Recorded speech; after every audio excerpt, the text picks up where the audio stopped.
Dando continuidade então à nossa série sobre mitologia grega, falando sobre a mitologia grega e a sua influência na formação do conceito de justiça. Nós vimos primeiro que a mitologia era parte constituinte da religião grega antiga e que ela era transmitida pela tradição oral por meio das histórias e contos, fábulas, que se ouvia desde criança, na infância e na juventude, e na vida adulta ela passava à esfera pública por meio da poesia, que era ou declamada ou cantada. Veremos agora então como a atividade literária e a arte influíram na depuração e sedimentação do mito. A atividade literária e a arte no pensamento mítico, elas passam então por um processo de recriação artística e de desmistificação, ou seja, deixava de se ver aqueles deuses como realmente sendo deuses e passava-se a vê-los como personagens de histórias que deveriam ser então interpretadas pela razão. Ou seja, existe uma desmistificação e dessacralização do mito em favor do logos, ou seja, da razão. Tá? Os poetas e os artistas, eles reduzem o mito e recriam o mito para atender a determinadas exigências. Entre o século VI e V, há uma censura, né, dos mitos, passa-se a imputar aos deuses apenas aquilo que é bom e justo, não mais aquelas intrigas e aquelas traições. Pela atividade literária ainda a gente tem uma finalidade pedagógica, né, porque o mito ele vai estabelecer ali aquelas limitações coletivas, a gente vai ainda estabelecer aquelas conexões entre as narrativas e a gente vai ali reconstituir o entendimento de toda uma civilização sobre essas forças que dominavam o mundo natural e sobrenatural dentro ali da crença deles. E esse mito, então, ele vai servir como uma representação coletiva que vai ser transmitida pela atividade literária como uma forma de explicar o mundo, o homem e a complexidade daquilo que se entende como realidade. O mito, ele vai, então, permear o inconsciente coletivo, né, por meio das imagens e se manifestar também na arte.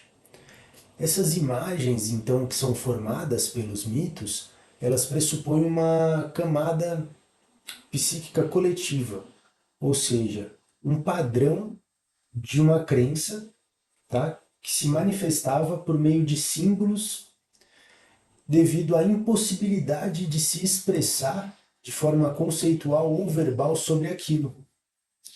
Então, a gente vai, por meio dos símbolos, tentar dizer algo que não se pode dizer por palavras, ou que não se conhece, que não se sabe como dizer por palavras. O símbolo, ele é, na verdade, a expressão de um conceito de equivalência. E o símbolo é sempre menor do que o conceito que ele representa. Ou seja, quando se vê a figura de Zeus, né, aquele homem forte, barbudo e de barba inclusive já grisalha, por trás daquela imagem tem muitas histórias e tem muito significado. Ela transmite unidades constitutivas de uma tradição.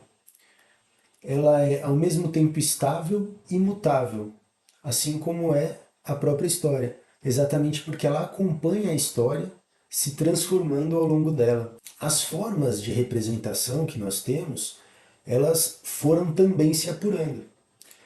Havia, primeiro, símbolos não icônicos, como pedras, árvores, que foram muito utilizados. Por exemplo, nós vamos ver que Zeus colocou uma pedra para simbolizar a sua vitória sobre seu pai Cronos, porque foi a pedra que foi engolida como se fosse ele quando ele era criança. Enfim, esses são símbolos não icônicos. Temos figuras icônicas, que são pequenos ídolos em forma de um corpo humano, tipo um bonequinho, um pequeno bonequinho de um deus, é um exemplo de uma figura icônica. Tínhamos também figuras monstruosas, né, que mesclavam ali o animal com o humano, como o Minotauro, por exemplo. E, por fim, tínhamos as estátuas perfeitas, a imagem que é trazida pela arte. Traz uma representação do divino, traduzindo aquilo que é invisível. O corpo, na verdade, que se vê na arte, ele é simbólico. Não se trata de um corpo humano como uma realidade orgânica. Né? É algo simbólico, religioso, reflete aspectos divinos.